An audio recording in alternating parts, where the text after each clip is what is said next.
first episode of JR Takes. Here we are. This is what we look like. Us in the flesh. Yes, you no longer have to try and imagine what the voices and the faces look like, and now you have it right here in the flesh. But the face to the voice is finally here. Yeah. Super excited, by the way. We plan on making this a normal routine. Starting week to week, we'll be coming out with an episode, and probably it'll be a little bit more interesting now that you'll have visuals to go with what we're talking about, and not just a slideshow with our logo in the background. And yeah, it'll be a little more of a modern podcast instead of going back to 2007 Windows Movie Maker-esque slideshow. Right. Which, it was fun, but yeah, it's time to evolve. Yeah, after a year of doing this thing, well, a little over a year, because the episode we released, came out in the beginning of April or end of March? I think it was like right around this time, because I remember it was a month after the Russell Wilson trade, which was March 8th, so that would put us like first week of April-ish, So it's basically the year anniversary of JR Takes. Yeah, and this is kind of how we're celebrating by... like you said, evolving and not devolving. Yeah. So what we're going to be talking about in this episode today is Ryan and I did a mock draft. I did mine through Pro Football Network or Pro Football. I don't know if that's the same thing as Pro Football. It looked Reference. a little. I did the Pro Football Focus version, but it looked like we used different ways of doing it. But was yours free? Yes. Okay. So PFF did have theirs as a free to use app for like a fucking year, and last week or 2 weeks ago they decided to put it behind a paywall, and I just, out of principle, like, I'm not paying it. Well, the mock draft that I did, I thought there was a lot of depth to it. I had the Browns and the Texans trying to trade me left every round. Every time I had a new pick, it was some random team trying to fuck me over and give me bullshit for whatever pick I had. But yeah, it was a lot of fun. I want to definitely do it again. We obviously, I don't know if we said this before we started recording, but we do want to do a full mock draft of the NFL, and we'll be doing that a couple days before the draft, obviously. Yeah, we still got 3 weeks of content to fill up before the draft, which is, it's getting to the point where it's grueling waiting for this thing, man. Well, and when I was doing my mock draft, it was kind of the first sort of, I guess, foot in the door as far as learning about all of the players. Because last year, that's kind of what we did when we drafted the first round. Yeah. I got really familiar with all of the first 32 players drafted, and watching the NFL season and seeing that Ravens safety. I can't even remember his name, but I remember I don't remember it either. Every time I heard his name, I was like, oh yeah, that was the guy I thought the Lions were going to take it too, but blah, blah, that just didn't happen. So. Yeah, he was the prospect that a lot of sites had as like a top 5 player in the draft, and I feel like this year's version of that is kind of Brian Branch or even Bijan, honestly, where it's like positional value is making them slide out of the top 10, but they're top 10 players in the draft. Yeah. Right. So do you want to just, I guess, kind of dive right into how our mock drafts went? Yeah. So starting off at pick 5, the draft that I did, the way it played out is you had 3 quarterbacks and Jalen Carter going in the top 4. Jalen Carter going to Arizona, and then in the order of Bryce Young, CJ Stroud, and I believe Will Levis at 4 to the Colts, which... you could totally see that happening on draft night. People have been projecting that Jalen Carter is going to slide, and I actually just saw a report today that he's refusing to meet with teams that are picking outside the top 10. I don't know, man. Every time I see a new tidbit of info come out about Jalen Carter, it's like my nervousness level for him just elevates. So it seems like he's choosing all the wrong decisions, doesn't it? Every opportunity he's given, he's like, I'm gonna pick the banana over the gun. Yeah. I don't know. I mean, yeah, I didn't pick him is what I'm trying to say. I went with Will Anderson, and that was picking him over either Anthony Richardson or Will Levis, who they weren't both available, but in this situation, it's, do we take Will Anderson or do we take Anthony Richardson? And I think were it Jalen Carter and Anthony Richardson, I would, be inclined to go with Richardson. But in this scenario, we have Geno. We even have Drew Lock as a 1-year backup with potential to re-sign in the future. Will Anderson is, in my opinion, the safest pick in this draft. And I don't say that just because of the production, but also every interview I've seen with him, especially what some of his teammates and Nick Saban has said about him, for example. He's just a hardworking, super dedicated athlete. Mm-hmm. And I think he's going to be a Pro Bowl player for 10 plus years. Yeah. So going off of that, I also chose Will Anderson for my 5th overall pick, and kind of the same scenario. We had Bryce, CJ. I actually had Gonzalez, the corner out of Oregon, going to Arizona, and then Anthony Richardson went to Indianapolis. And then it's kind of funny. I actually had a couple trade offers. The Texans, I was saying, they offered me the 12th pick and then a bunch of change for next year's draft. And I think their 2nd round pick for the 5th overall pick wasn't worth it to me when I had Jalen Carter and Will Anderson available at 5. I went with the safer pick in Will Anderson because, like you were saying, yet again, another Jalen Carter headline comes out about him making the wrong choice. Yeah. So Jalen Carter, that pick was just too scary for me, so I went with the safe one. And honestly, I feel like I want Will Anderson more anyway. I do too. Now. Especially with some of the moves we made in the offseason, shoring up the defensive line with Drummond Jones. And, I actually think, based on some things I'm hearing, we actually might go after Poona Ford in free agency, which isn't the most exciting thing in the world, but he can play nose tackle. We've lined him up there in the past, and he is wide. So he could. He's 311 pounds. Yeah. He's not a small guy. I mean, he's not much taller than you, but he's fucking twice as heavy, basically. Yeah. Not quite, but 311 pounds. That's not a small human. No. So he can fill that void. And I think Will Anderson with Uchenna Nwosu, not only is that going to help the pass rush, but he's a good run defender as well. So that'll help out with our run defense. Yeah. So after my 5th overall pick, I kind of went with a pick that might have been a little bit of a reach, but it's a guy that I heard his name a couple months ago, and the measurables really got to me, and that's DeJuan Jones.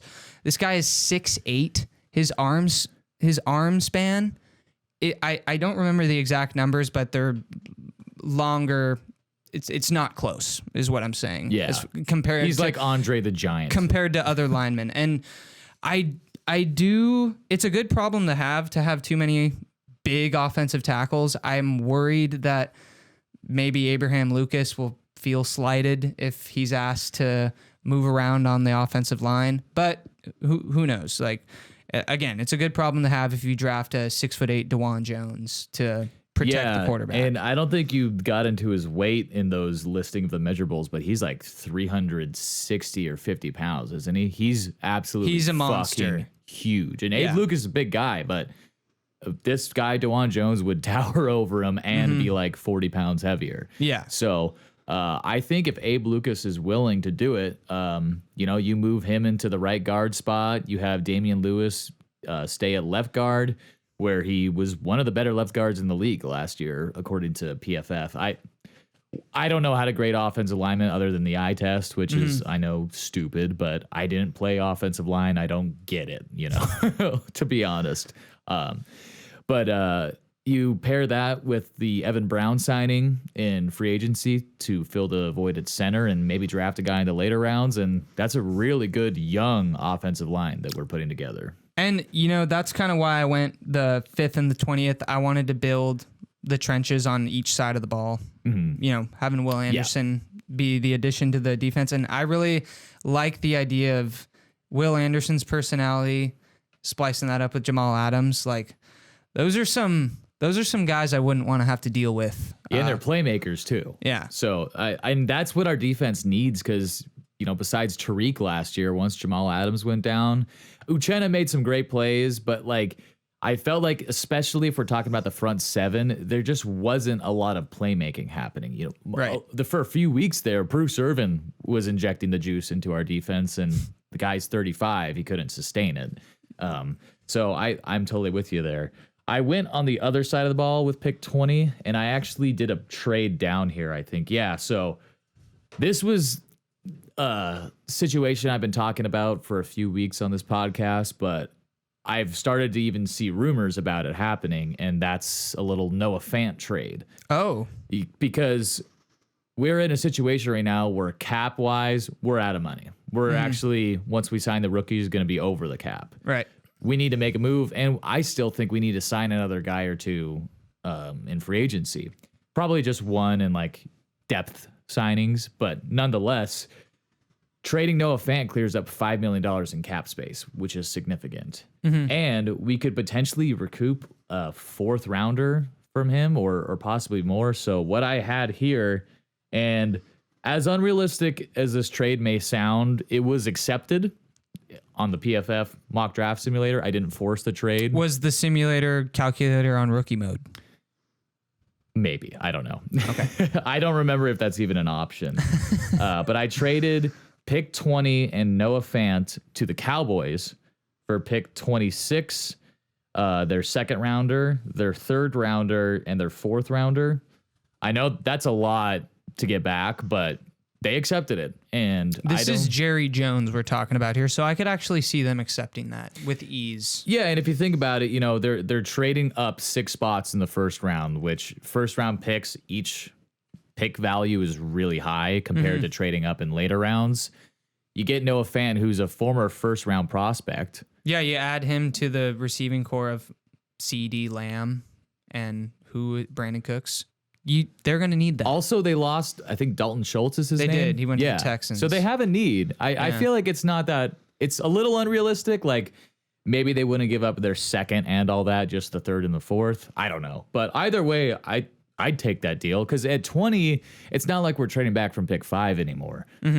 I think in this draft, after pick like 12, like 13 through like 40, it's really hard to gauge what the value is. You know? could also get a DeJuan Jones, I'm guessing, at 26. Probably. That's probably a trade that I could have made as well in my own mock draft. I was just, it was my first mock draft, all right? I made some mistakes, some decisions I'm not proud of. It's hard to be in that GM chair, man. Yeah. There's a reason why they get paid the big bucks. But I was taking Brian Breece, however you say it, at pick 26.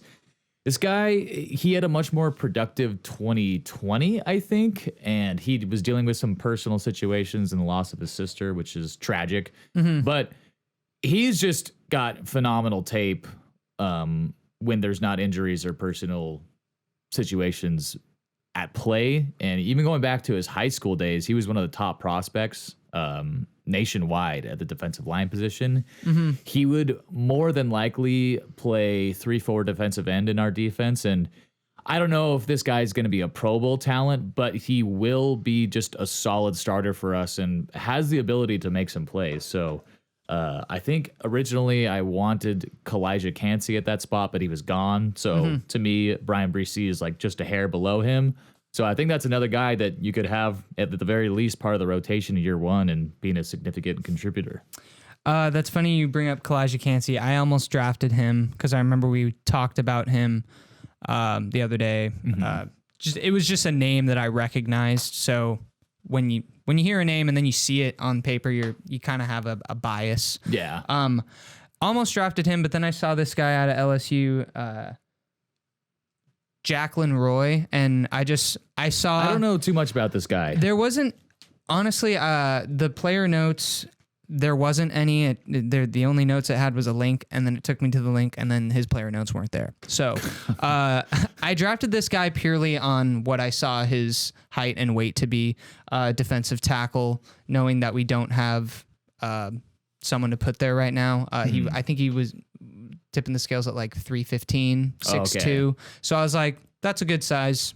Plug you in defensive tackle. Yeah, we need some big bodies on that line right now. So especially because I know we run a 3-4 defense, but if you actually watch through Seattle's tape, going back to 2020, even 2019, we've been running a hybrid 3-4, 4-3, even sometimes the two-man fronts where we just have two defensive linemen. We've been doing it for years. And two-man front, and then the running back gets 40 yards because he doesn't get touched. But if you're going to run a two-man front, if you have some huge guys up there and then competent linebackers behind him, you can make it work. It's just, don't do it on 1st and 10. Anyways, so who'd you picked? Jacqueline Roy. Yeah, and then my next pick, I went opposite side of the ball. I drafted a receiver out of Tennessee. Oh, okay. Cedric Tillman. Nice. It was between him and Keyshawn Butte. I would much prefer him over Keyshawn. I almost went Keyshawn because, again, that was a name that I saw last year playing at LSU. It was intriguing, but I looked at Cedric Tillman's measurables. He's a lot bigger. Yeah. And he's a good route runner, too. He also, and contested catches was something that he excelled in, and that is someone we need. I feel like our third receiver has always been flash in the pan, like David Moore, Marquise Goodwin. Like they can do it, but they can't do it all the time. And I think getting a guy like Cedric Tillman, that would lead me to believe like it would give me a lot of promise for his potential. Yeah. Yeah, because he has the chance. He's a bigger guy to maybe be an outside receiver one day, but just to start off, he could play in the slot and not having the pressure to be a number 2 or number 1 guy. I think he would be great as a wide receiver 3 in this offense. Yeah. I also went after a receiver in this draft, but not till a bit later. In round 2, I had Mozzie Smith at pick 37. This is a guy that might not even be there at 37. There's a chance he's not even there at 20. I've seen some people mock him super high, but he's just a really athletic, productive defensive tackle. Would be a nose in our defense. I think he's over 320 or at least like 315. But he's far and away by most websites out there the top nose tackle prospect, and we don't have one on the roster right now. So that's kind of what I was thinking with that pick. And I think you have a couple more picks than me because of that draft or that trade the you Noah made. Fant trade, yeah. So I actually had 3 second-round picks, which would be crazy in and of itself. Yeah, I don't have that. And so I'll just run through those real quickly here. 52, picked 52 in round 2. I had us going after Diane Henley. This is a guy we've actually met with pre-draft. So we've shown interest in him. He's local-ish, played at WSU. He's a bit undersized as a linebacker. I think he's only like 228 pounds, which is lighter than DK Metcalf. Yeah. But he's super fast, super athletic, good at covering. And that's something that I think was sorely missed last year, especially when, I like him, but Jordan Brooks gave up like 140 passer rating when targeted last year. So it's a problem. Yeah. And then after that, this is probably the most unrealistic pick I have here. I have us getting Zach Charbonnet at the end of the second round at pick 58, which is what we got from the Cowboys. But I think I would really like this because he's kind of the opposite of Kenneth Walker in a lot of ways. He's bigger, he's taller, and he was a bit more of a pass catcher, I believe. So he kind of fills the roles that Kenneth, I think Kenneth should be getting at least like 18 carries a game, but you can give Zach Charbonnet the same amount of carries basically and still have you won't have a production fall off, Yeah, I like that pick. He's someone that I saw that I could have taken, but it would have been a reach. I think I could have taken him over Tillman, and I decided to go receiver and not running back because I just feel like receiver is something that we've needed to answer for years now. We tried doing it with D. Eskridge as the solution, and you saw what clearly happened there. That has not worked out. Is he even on the team still? He is, but he's someone I haven't thought about too much when I've been doing these mocks, but he's someone that I would flip for a fucking 7th rounder at this point. I know that return on our second round investment, is not there, but I'm kind of just done with him. I'd rather take a swing at like if we could get like I don't know like a Bryce Ford Wheaton in round 7. Like he's at least got some size and doesn't have the injury disaster history that you have with D. Eskridge. So anywho, who'd you grab in the 3rd round? So in the 3rd round, oh wait, no, maybe okay, because that was pick 52 with Tillman. Yeah. That was my most recent pick, and then it's pick 83 after that for me. Yeah. Okay, so I went with Siaki Ika, and that is because we talked about him, I think, last episode or 2 episodes ago. We've talked about him before. He was a name I recognized, saw his measurables, and was like, yeah, we need another D tackle. I think he was the best available defensive interior guy. There's a big drop off after him. And so, yeah, I went with another defensive interior guy just because, again, we don't have one on the roster right now, a nose tackle. And we need as many DTs as we can get, you know what I mean? Yeah, and I would be totally down with that. To me, there's 3 guys in this draft where we have to draft one of the 3 of them. They're all nose tackles. So first would be Mozzie Smith, the guy I picked. He's number 1 for me. Number 2 is a guy named Keanu Benton out of Wisconsin. I almost drafted him. Oh yeah, strictly because his name is Keanu Benton, and I kept thinking his name was Keanu Burson. He's a good player too. That's so stupid. But and then 3rd for me is Siaka Ika. I don't know how to say his name, but yeah. We got to get one of those 3 guys in this draft. If we don't, I'm gonna be a little confused and annoyed. Yeah. But yeah, moving on. Who do you got next there? Oh, is it still in the 3rd round for me? I think I have 2 third Actually, rounders. yeah, you're up for okay. the 3rd round. Yeah, so again, 2 third round picks in my mock because of the trade with the Cowboys. And with pick 83, I was taking Luke Whippler out of Ohio State. He's some people have him as the number 1 center prospect. Most people have either Joe Tippmann or Michael Schmitz, but this is a guy that even if he doesn't start for us in year 1, he could be a starter for us going forward. And again, we just need depth there, and he's a good player. He could be, if he is the starter day 1 for us, that's a win, I think. We'd have a really young offensive line with a lot of promise and upside, which look at the Eagles this year and the Chiefs as well. They both had phenomenal offensive lines.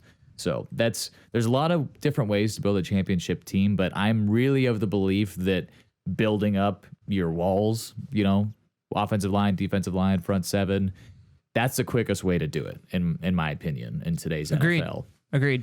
And then with my other 3rd round pick that we got from the Cowboys, I was taking receiver this is another guy that the Seahawks have had a pre-draft visit with. And that's kind of how I've been shaping some of these picks because we've already shown that interest. Michael Wilson out of Stanford. This guy's 6'2", I believe. I think he's about 210 pounds, maybe a bit lighter, like 205, but a bigger guy. And he put up 23 reps of 225 at the combine. That's fucking strong. I think that's only 2 less than DK did. So this is a very strong guy, a bigger guy, and one of the best run blockers in the draft. So pair those 3 things together, and then here's kind of the negative of him. He did have some injury problems. He didn't have a ton of production in college, and his 40-yard dash was 4.58, which isn't, slow, but that's not burner speed by any means. Right. However, this guy's got good hands. When he's healthy, he's got first-round tape, and I'm not the only one that thinks that. What's his name? The guy that used to play quarterback. He's on Pro Football Network or whatever. Chris Sims. Yeah. Chris Sims had him as his 5th best receiver in this draft, which is way higher than anyone else I've seen rank Michael Wilson. But I just think he's a good player. And I think because of some unfortunate circumstances in college, he's not being talked about as much as he should be. But the one thing you'll find in this draft, which I think you've seen, is everyone at the receiver position in this draft, for the most part, is a slot guy. They're like 5'8" to 5'11", and they're 180 pounds. There is like 3 guys that are over 6 foot. Yeah, I feel like. Yeah, and I don't have a problem. I mean, look at Tyler Lockett. I don't have a problem with us taking a smaller guy, but look at D. Eskridge. Look at the guy the Rams took, I don't even remember his name. And I can even think of a guy like Tavon Austin, who was pretty decent, but never really played to his draft status. And same with John Ross. Yeah. So there's a lot more of a track record of the smaller guys not making that transition than the opposite. So, yeah. Are we on to round 4 yet? We are. So who do you got in round 4? So for round 4, I went cornerback. I went Miles Brooks out of Louisiana Tech. Okay. And my reasoning for that is he's a bigger guy, 6'1", like around 190 or something like that, or around there, like a slender 6'1" guy. But he's not like 170. He's not tiny. No. Yeah. I kind of went Pete Carroll mentality. I wanted to pair up a tall, big guy next to, why am I spacing on our best player's name? Tariq Woolen. It happens. Yeah, I wanted to pair another big corner, go back to our roots of the Legion of Boom days, get 2 guys on each side of the ball, and then have Kobe Bryant and Trey Brown play on the nickel positions. So we have the smaller guys on the interior, big guys on the outside. That's kind of my thought process. And we could also potentially have Julian Love come in. We're probably going to have Julian Love play a lot of snaps this year, either at corner, because we'll have 2 safeties already. Yeah, they call it the big nickel, where we might move Jamal Adams for a play or 2 to basically a linebacker. We used to do a similar thing with Cam back in the day. Right. And then, we would have like 6 defensive backs on the field, potentially 5 or 6. Anyways, it's going to be interesting to see how they use these players. But I agree. I think that if we take a corner in this draft, it makes a lot of sense. Because I like Michael Jackson, I like Trey Brown, I like Kobe Bryant, but I don't think any of those 3 guys, like if we take a swing and they turn into a Pro Bowler, like next to Tariq Woolen, that seriously makes us dangerous. I mean, look at the Jets. They weren't great last year, but the duo of DJ Reed and Sauce Gardner was elite. And that's a big reason why they even got 7 wins in the first place. Horrible quarterback play. I just really think a big blueprint to Pete Carroll defense is just having 2 physical corners. I agree. Like in the starting position. Like I love Kobe Bryant. I thought he was awesome. He was honestly forced a lot of turnovers. Yeah. And that's someone we need. But I feel like just as far as the size and the speed, something that Pete and John are probably looking into. Yeah, he is sort of missing those 2 traits. Yeah. He's not bad at either, but he's not elite at either. Exactly. So, I'm with you. And I actually think I can't really tell by pick number if I'm still in the 4th draft, but I did make a trade with the Colts. They offered me, I think, pick either 151 or 154 for something. Maybe it might have been 120. I don't know. I have 83, and then I go down to 138. So yeah, I think you traded the 4th back a bit. Maybe, yeah. And that would make sense. Yeah. So now I have 2 picks in the 150s, but so you got a 5th rounder for trading back in the 4th is what you did. All right, technical issue fixed. We're rolling again. Yep, I kind of assumed that would happen, so just bear with us. We're working through the kinks. We'll be pros by a couple episodes from now. Yeah. Yeah. So back to the 4th round. At pick 123, I had us taking Moro Ojomo out of Texas. Another guy that would play 3-4 defensive end, more than likely in our system. He's kind of all over the place on big boards, but PFF had him at prospect ranked number 85, and I got him at 120. And I just figured that's pretty good value. It's a position of need.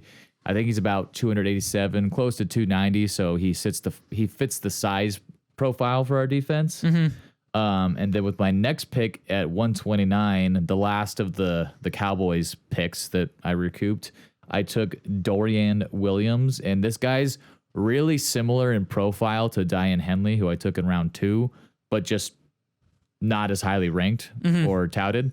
But we still need more linebackers. I mean, it's great we got Bobby back, but these guys have speed. So that's, even if it's just on special teams in their rookie years, like learning under Bobby Wagner for one more year. That's a good situation to have some young guys. So yeah, that's what I had round 4. What'd you have in the 5th round? So in the 5th round, I took running back out of Oklahoma, Eric Gray. I've looked him up a little bit. I didn't love this pick for myself, but he was the best available option at running back. And we need running backs. He's not very big, but there were some positives I read about him, honestly, that I can't really remember. But it's hard when you're looking at literally hundreds of players. Yeah, I think cutbacks was what he excelled in. And so I just figured I know it's kind of a similar running style to Kenneth Walker, but we need more running backs, and this was the best available option. And this is a pretty good draft for running backs. Like I haven't really got into too many prospects that I didn't like at the running back position. There's some guys that are a little too slow and a little too small for my liking, but beyond that, there's like 15 guys that I'd be fine with us drafting. Yeah, and then shortly after that, pick 154, I took edge out of Tennessee, Byron Young. Okay. This is a name I've seen a few times, and Yeah. I was honestly kind of surprised he was still on the draft board at 154, so I just took him because I was like, all right, well, we need another edge. Can't get too many of those because that's our weakest spot on defense is our D-line, so can't say that enough. And then pick 162 is the pick I got in the trade, I believe. Oh, okay. Yeah, because you can see the arrows. Yeah. Yeah, so that was one of your trades. I don't know if that's still the 5th round though, if you want to, or the 6th round. I don't know either. I'll just say who I just took. Dorian Williams, linebacker out of Another Tulane. guy we both drafted. Yeah, I got him at 162. And what did you say you got him at? I took him at 151, so same range. Yeah, basically you took him with my Eric Gray pick. Yeah. So in my 5th round, I just had 2 picks from the way it shaked out. And at pick number 1, this is kind of the resolution to the Noah Fant trade. I took Zach Kuntz.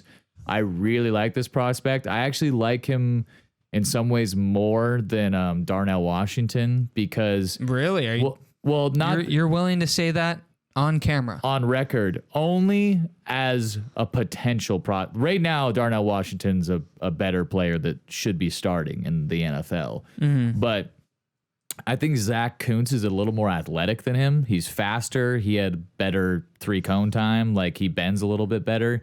He's already 255 pounds at 6'7", so that's huge. But you look at his frame and you're like, yeah, you could add like 10 pounds of functional strength to this guy and he won't sacrifice that much speed. I think of him. How big is Zach Kuntz? He's 6'7", 255. Damn, he's huge. So he's basically the same size as Washington. Yeah, he's just like 10 pounds lighter essentially. And I don't know. Like I think Darnell Washington would be great, but we have to spend possibly a 1st round pick on it. And that's the only reason why I say for Seattle, I like the prospect of Zach Kuntz more. Because we already have Will Dissly and Colby Parkinson as a good 1-2 punch at starting tight end. Colby Parkinson is kind of in some ways a model for Zach Kuntz. Yeah, I was going to say, I feel like he's already that. We already have our Darnell Washington. Right. But having 3 good tight ends, as we showed last year, made our offense really click. That is true. And Colby Parkinson and Will Dissly, I think, are both going to be free agents after. Well, Colby Parkinson, this is his contract year, and Will Dissly, we have him in 2024 as well, but then he's a free agent, I believe. So we don't have an immediate need at tight end, but we have a future need, and this guy is basically the level of prospect athletically that Tariq Woolen was last year. His raw athletic score or relative athletic score is 10 out of 10. So the only guys I can think of off the top of my head that had that were Tariq Woolen, Anthony Richardson, and this guy. So that shows you what freakish level of athlete this guy is. And he doesn't have to start for us right away, and it's a 5th round pick. So I feel like it's a win-win-win all the way around. And then 3 picks later, 154, I had us taking Dwayne McBride. I don't know if he would be there in the 5th round, but in this mock he was for some reason. What position is he? He's a running back. Okay. And he's got a 3rd or 4th round grade on him. So again, this was another situation where this guy is just a solid prospect, and it's really good value getting him at this point. So I double dipped at running back, but we only have 2 on the roster right now. So I would be fine with us doing that, especially if we're using later round picks for it. That was something that I regret of my mock draft, is not taking a running back higher and a second one. It's hard because you have to sacrifice something else, Like I'm very happy with my draft as far as my first 5 picks are concerned. I love the first 5 picks I made. Even the 6th pick, Miles Brooks, out of Louisiana Tech. He's a tall corner. I like that pick too. But like everything after that, I'm just like, I wish I would have addressed this sooner. Like linebacker, I kind of let myself get away with because of Bobby Wagner. Right. I think when I did this, we hadn't re-signed Bobby yet, so that's why I double dipped at linebacker. Yeah, and see, I did this morning. So yeah. Are we on to your final pick? I have a 6th and a 7th, so I have 2 more to go through. I have 1 pick left. I did my 162 already, so you go ahead and do your last 2 picks, and then I'll do mine. Okay. So in round 6, I got us going after Antonio Mafi out of UCLA. So I actually got, I think, in total 3 UCLA players in this draft, which is just kind of funny. I've seen really good highlights of this guy just pancaking people. He's a guard. He won't necessarily be a starter for us right away, but he'd be really good depth at the guard position. And I've seen some people take him as high as the 3rd round or 4th round. So getting him in the 6th, again, just good value. And then my last pick, since I didn't get Anthony Richardson, Dorian Thompson-Robinson, UCLA's quarterback. He's a bit undersized just as far as weight's concerned. I think he's 6'2", 6'3", but he's like 203 or 205. So basically the same size as me, but a pro level athlete. And he ran a 4.53 40-yard dash, I think. So he's fast. He's faster than Russell Wilson was. He's got also a fucked up good arm. I don't know why this guy's not getting more hype as a quarterback prospect. He improved each year at UCLA. He's a 5-year player, has a ton of experience, really good work ethic from what I can tell, and just seems like a good dude from the interviews I've seen with him. So if we miss out on a 1st-round quarterback and he's still there on day 3, I'd be fine with us even using a 4th rounder, to be honest, because I think you put him in a competition with Drew Lock for the backup, and it'll make a really interesting preseason at the least. And this guy has a pretty high ceiling. He's got a lot. He's a work in progress. There's a reason why he's not a 1st-round guy. Yeah. But again, Chris Sims thought he was just as good as Will Levis. So just for some context, he also thought Hendon Hooker is QB3 in this draft, which I just don't agree with. Yeah. But I think we're gonna be a little surprised by where some of these quarterbacks go off the board come into April. But yeah, that's it for my draft, and it's a lot of players to be adding. But yeah, what do you have? I think I had 10, us taking 11 picks total. 2, 4, 7, 8, 10. Oh, I had us taking 13. Yeah, I only have 10. Again, my draft is a little unrealistic, being honest. But well, my final pick is I also went quarterback. You're not going to be pleased with my selection. I took the guy out of TCU. This was based purely on he went to the national championship. Give him a chance. I would have taken Stetson Bennett had he been available, but someone else had the same idea as me and was like, he's 29. Let's give him a shot. Well, at least with Max Duggan, he's a little bigger than Stetson Bennett and he's faster. So I wouldn't hate it. I don't know. I feel like he'd have a hard chance beating out Drew Lock for the backup spot. But I mean, that's honestly why I used my last pick. He could be on the practice squad. Yeah, because it's like, where's the harm in a little friendly quarterback competition? I at least wanted to use that pick on a quarterback to promote competition with the position. I think that's necessary, especially if you want Geno Smith and Drew Lock to, maybe Drew Lock is our quarterback of the future, and who knows? Yeah. Exactly. So and Geno right now is. So I want Geno to feel, I don't want him to feel like his job security is not there, but I do want him to feel like I don't want this kid to beat me out. I agree. And I think that's kind of a mistake that we've made. Not that we ever needed. I mean, Wilson was playing generationally great football for us for a long time, but we haven't drafted quarterbacks at all besides that one guy we drafted in like the 7th round, who I don't even remember his name. And then not only was he out of the league in a few years, but he was out of like the CFL and the AAFL. Not Keith Price, right? No, not Keith Price. I can't remember his name. He had tattoos everywhere, but he did not make it very long in the league is what I'm trying to say. And he's the only other quarterback besides Russell Wilson that John Snyder has drafted as GM with us. So I think Jarrett Boykin? No, Trayvon Boykin. He was another. The guys you're thinking of were all undrafted free agents that we just signed and had on the practice squad or whatever. Gotcha. Yeah, I'm totally blanking on the name, which is frustrating. But I mean, that shows how significant of a player he was. Yeah. So, anywho, did you go through your last player yet? I did. Yep, Max. Oh, that's right. Dugan Okay, was the last one. But yeah, I'm excited to do a full NFL. Honestly, I would do a 7. I would do the full 7 rounds. It would for every team. Probably take me a while. Okay, maybe not full 7. I'd be down to do like 2 or 3. I feel like 7 is just that's gonna be like a 5-hour. The first 3 rounds, I think, could be fun. Because like the first 3 rounds is like at least the talent is where it starts to drop off. I feel like after and round just 3. I mean, we don't do this full time. We both work full time. Like we don't have the kind of time to know. Yeah, we're not Mel 250 Kiper something Jr. players and that Todd well. McShay. Yeah, yeah. That's all they do, and even they get it wrong all the time. So yeah, it's hard.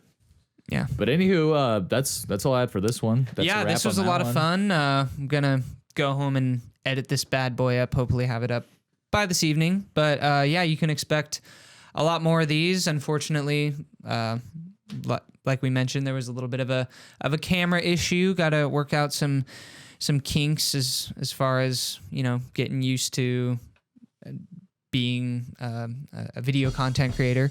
There are issues along the way, but yeah, it's a lot of fun. I expect to get more familiar with this process. Yeah, and we'll have it a little more decorative near. We're in my office / recording studio / just upstairs room right now with instruments everywhere. So we may have it look a little cooler here. But we're gonna be laughing at this setting a year from now when we got our own studio and our own network, basically. Yeah. JR Takes channel. Competing with ESPN. All right. Well, that's all I had for this one. Yeah. Same here. Hopefully, we'll see you guys probably in about a week. Yeah. Thanks, Gannon, for listening to JR Takes. Catch you on the next one. Yes.